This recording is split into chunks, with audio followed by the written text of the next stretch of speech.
Hello students, this is your senpai, Supreme Thunder. And today we're going to go through how to make the last step of my pattern, Hero of Legend, Toon style.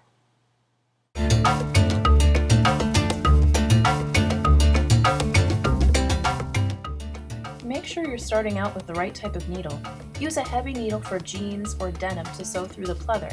Cut 4 of piece 9 out of pleather. Make sure you cut one size larger than you think you need. It's always easier to take it in than let it out. When you're putting your pieces together, you can use tape instead of pins. This will hold the pieces together without leaving any pin marks. It's okay to use a couple scrap pieces to practice sewing on the leather if you're not familiar with how it works with your machine. Once you've sewn your pieces together, it might be necessary to cut some release cuts into the curved areas, especially around the instep and the ankle.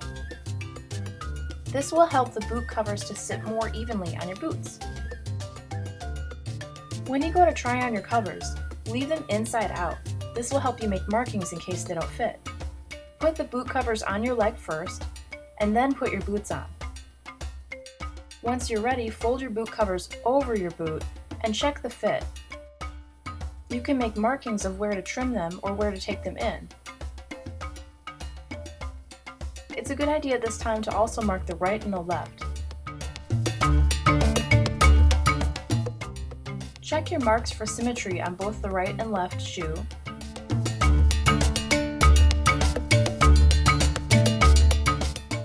Trim off any excess.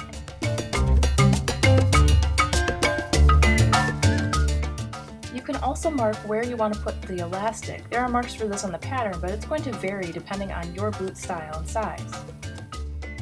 Sewing the elastic on the boot covers is very challenging. Go slow and be careful.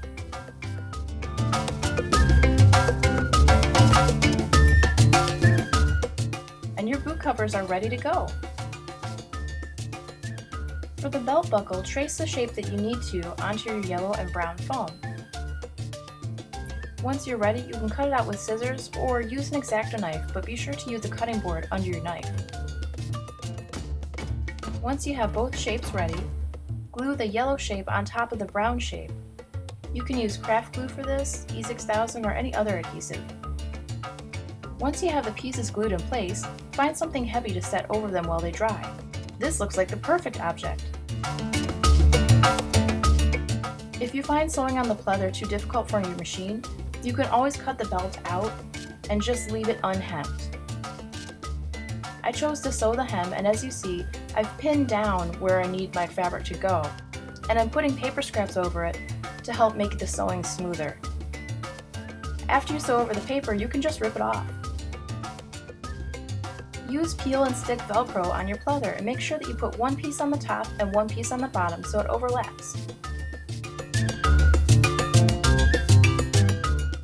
Once that's done, you can use an adhesive to glue the belt buckle onto the belt. I'm using E6000 here.